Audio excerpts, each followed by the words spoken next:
Now what I'm doing is I'm going to show you how to use this plaster tape. And it is very simple to do. This is an alternative for a paper mache process. What I do with the kids is I just give them a little dish of water like this. We dip the strips that are pre-cut into small pieces, and then you just simply wrap it just like you would wrap normal paper mache.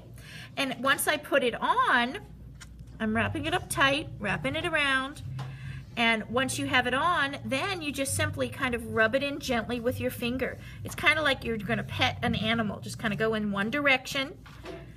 You could even, I prefer the one direction over circular motion, and just like you're petting. And you want to just make sure that the edges are sealed down so it's nice and smooth.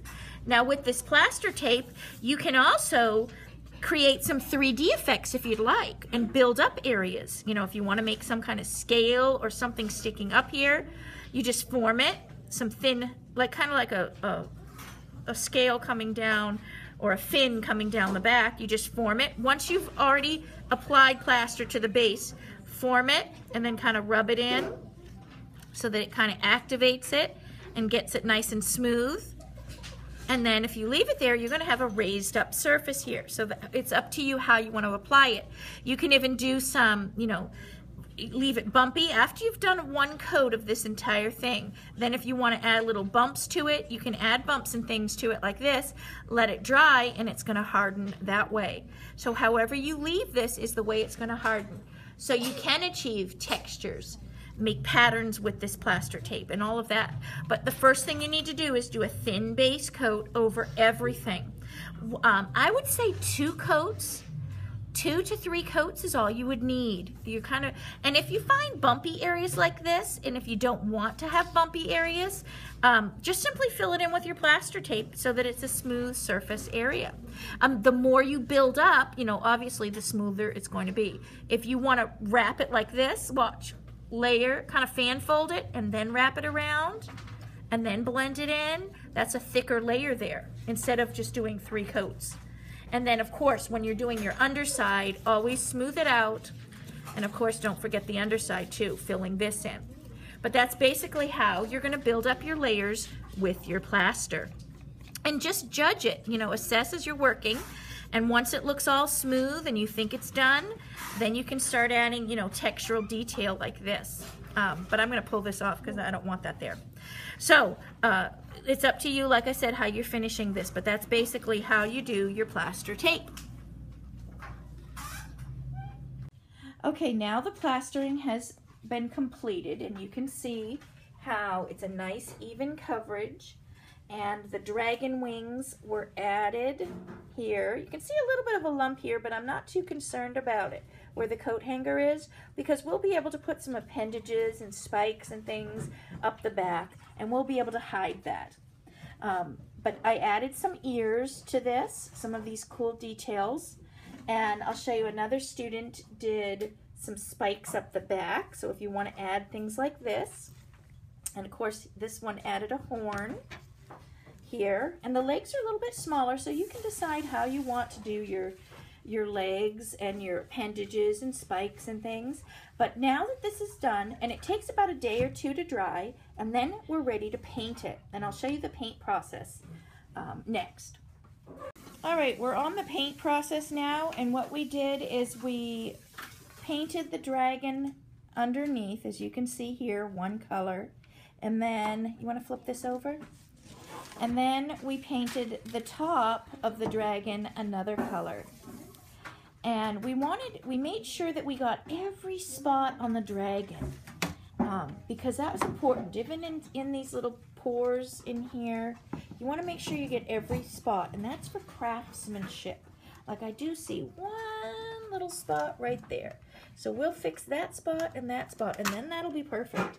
And then once we've done the paint coat, then as a base, this is our base coat, then we'll be able to put our patterns and textures on the dragon. But this is painting, the painting process. And as you can see, the students are in the process of painting their dragons. Okay, the students just finished painting their dragons, and we've also embellished the dragons. with pipe cleaners, feathers, little pom-poms, any kind of odds and ends like buttons. I wanted the kids to do some kind of scaling or patterning. They could do the scales or patterns on the underside or on the top side. That was one of the requirements. They could also make patterning with the things that we glued on, like the buttons and beads and things.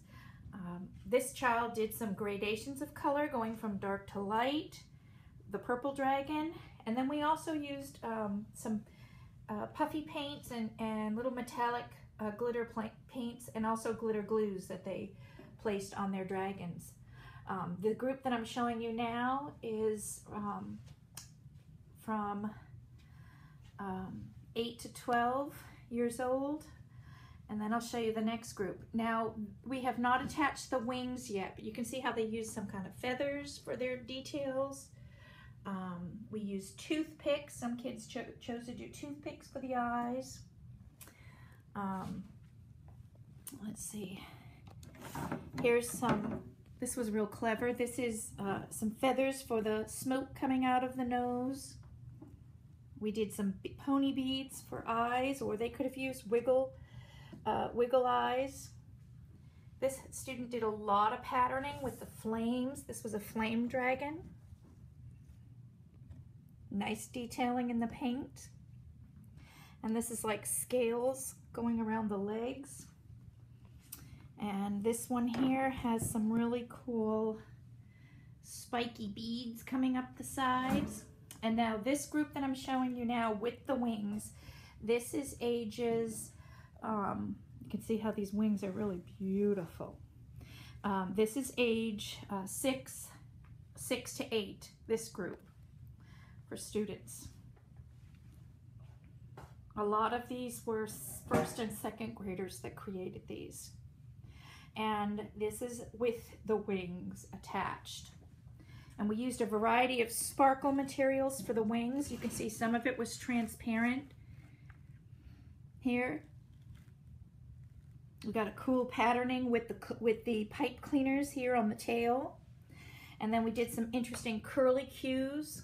We wrapped this around pencils. And then this was a 6-year-old boy that did this.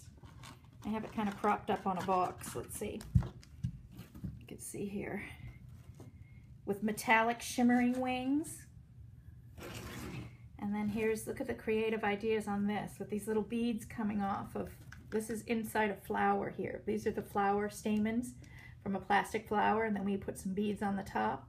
All of these things were hot glued on by myself and some volunteers from camp, because this was done during a camp lesson. But look at this gorgeous metallic-y fabric here. That really looks great. You can see the glitter glue shining. Some of the younger children just kind of smeared the glitter glue with their fingers.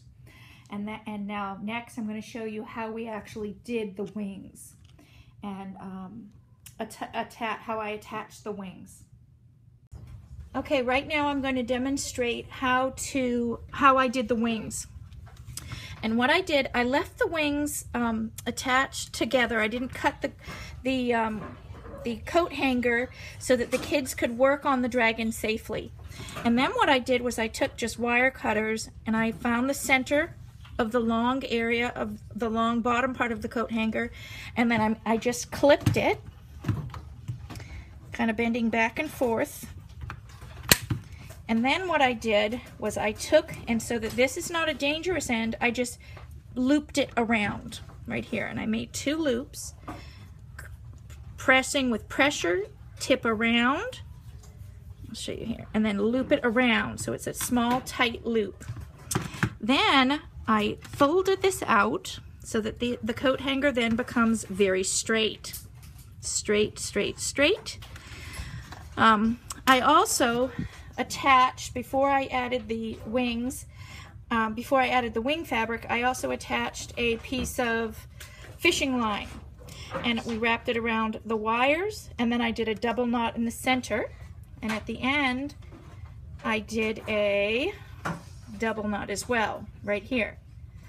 Now, what I did was I cut out the wings, and I cut out the fabric, and I cut it. I'll show you what it looks like here, the full length here.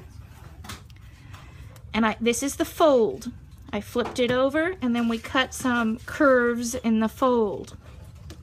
And this is approximately 12, probably 18 inches long. And this is about 7 inches here. And then what I'm gonna do is just simply slip, and we hot glued these two together. So it's both sides right here. And I hot glued just a little bit here, put them together. And now you simply just slip the wing on,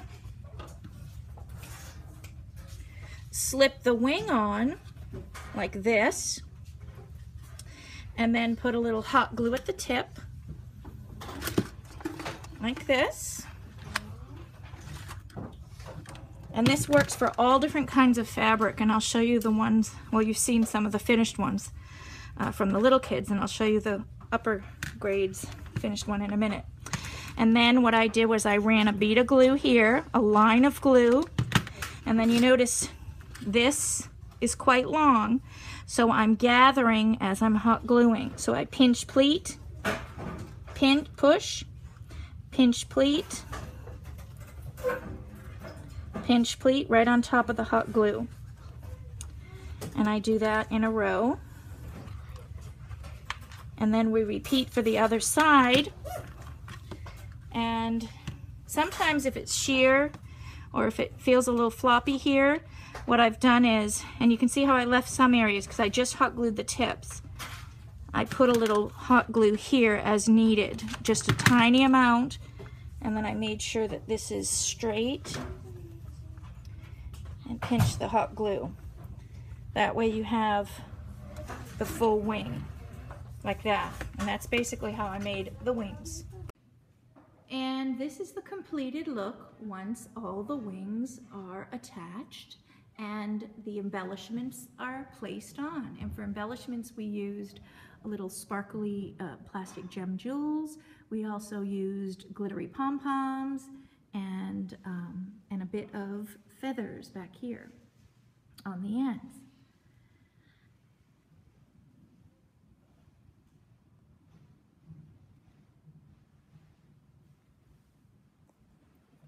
See if you can spin it so that I can see the face a little there. Oop. Ooh. Spinning around. And there is our flying dragon.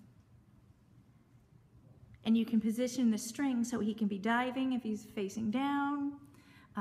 You know, however you want to position him in the room, the hanging flying dragon.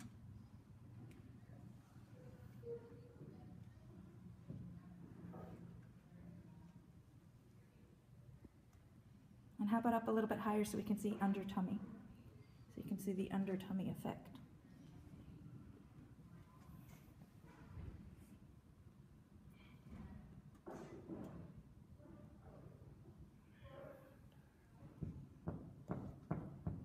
And I hope you enjoy making your flying dragon.